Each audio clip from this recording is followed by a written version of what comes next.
Hi everyone, kumusta po kayong lahat? Happy weekend sa inyong lahat.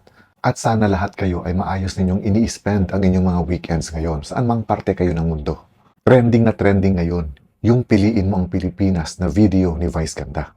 Si Vice Ganda bilang isa sa mga influencers na kung saan milyon-milyon ang kanyang mga followers, nakakatuwa rin na paminsan-minsan, nakikita natin ginagamit niya yung kanyang platform para magpaalala at para ring talakayin ang ilang mga social issues na meron ang bansa natin. Madalas kasi napapanood natin yung mga contents ng mga influencers na kung saan napakarami nilang followers, milyon-milyon ika nga. Pero mas madalas nilang pinapakita sa kanilang mga social media platforms ang pakikipagsabayan sa mga trending na mga videos para syempre sa sinasabing for the content or para sa clout or para sa mga followers. Pero paminsan-minsan maganda rin kasi na nakakapanood tayo ng mga contents nila na kung saan nakakapagbigay sila ng information, lalong-lalo na patungkol sa mga problema na meron ang bansa natin. Kumbaga kahit hindi man sila mga politiko, na ipaparating nila yung mga boses nila bilang isang mamamayan na hindi naman talaga nakaka-offend o nakaka-insulto yung mga mensahe ng video nila kung hindi ito ay paglalarawan ng mga totoong pangyayari o nangyayari sa bansa natin. Itong video na ito ni Vice para sa akin, yes, meron itong entertainment purpose dahil hindi nga may aalis na isa siyang komedyante. Pero palagay ko, ang totoong intensyon ng video na ito ay para ipadama rin sa atin. Nasa gitna ng inaakala nating maayos ang kalagayan ng bansa natin, marami ring nangyayaring hindi maganda sa bansa natin na inaakala nating maliliit na bagay lang without realizing na nakakasama ito sa mismong pamumuhay natin, sa kalusugan natin, and even sa kultura at legasiya na meron ang bansa natin. Ngayon, tayo naman bilang mga ordinary citizens, dapat din talaga na meron tayong social awareness. Kumbaga, hindi natin dapat dinidedma yung mga ganap sa bansa natin. Dahil kung ganito yung gagawin natin, in the end kasi, tayo rin ang sasalo ng lahat ng mga kapalpakan na nangyayari sa bansa natin. Ngayon, politically, ang tingin ko naman dito, sa epekto ng mga boto natin sa mga opisyal natin sa gobyerno, mapa-local man or national. Kasi siyempre sila yung leaders natin. Ngayon, kung palpak sila, palpak din ang mangyayari sa bansa natin. Dito sa video ni Vice, in-emphasize din niya na kahit mahirap kang ipaglaban, pipiliin pa rin kita, Pilipinas.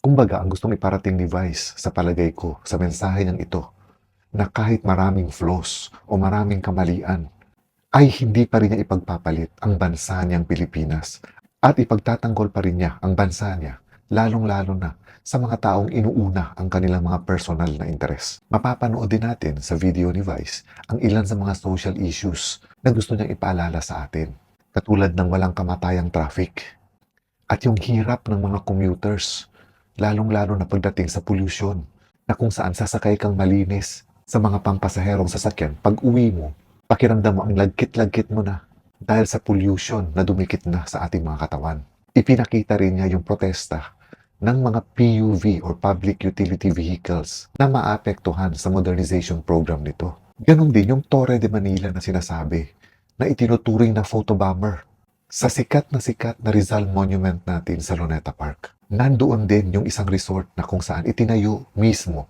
sa may Chocolate Hills sa Bohol, na kahit sinong tao kung iisipin natin, talagang magagalit. Dahil yung Chocolate Hills natin, na itinuturing isa sa mga sikat na mga tourist spots natin, ay pinagtayuan ng isang resort na kung saan hindi natin masasabi later on, baka magkumpul-kumpul na yung mga resorts sa Chocolate Hills at masisira na ng tuluyan yung mga Chocolate Hills sa Bohol. At ang pinakahuli na ipinakita niya dito ay yung ginagawang pambobomba o yung water cannons ng China, na kung saan ilang beses nang binomba ng kanilang Coast Guard ang ating mga bantay sa West Philippine Sea.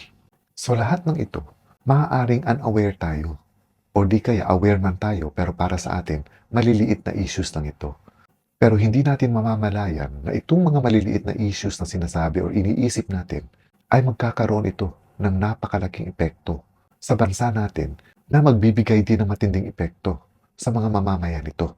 So tayo naman bilang mga ordinaryong citizens or ordinaryong mamamayan, kahit papaano nagkakaroon tayo ng boses sa mga katulad ni Vice Ganda na ginagamit ang platform niya para maiparating ang mensahe sa milyon-milyon niyang mga followers. At sana yung iba ding mga influencers na meron ding mga ganitong karaming mga followers ay paminsan-minsan naman gamitin din nila yung kanilang mga platforms para ipaalala yung mga social issues ng ating bansa.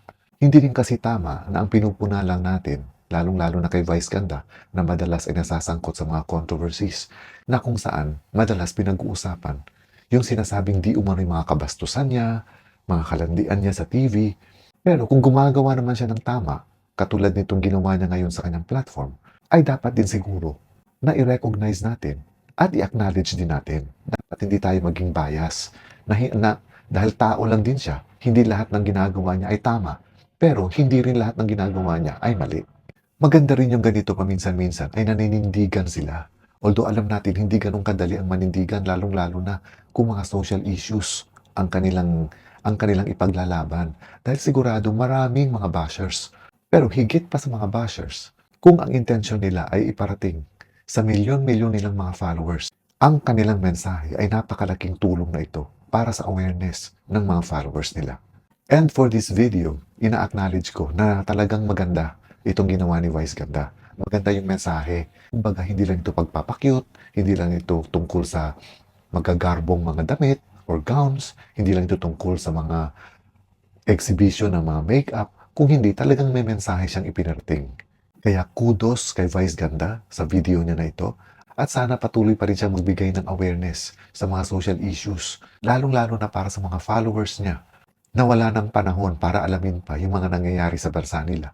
Siya yung magiging instrumento para ipaalala na ang mga issue sa bansa natin ay hindi lamang para sa iilang tao, kung hindi para sa lahat ng mga mamamayan ng bansa natin. And this is all for now, mga kaibigan. Have a peaceful weekend, everyone. Ingat po kayo lagi. Amping mo kanunay, and God bless.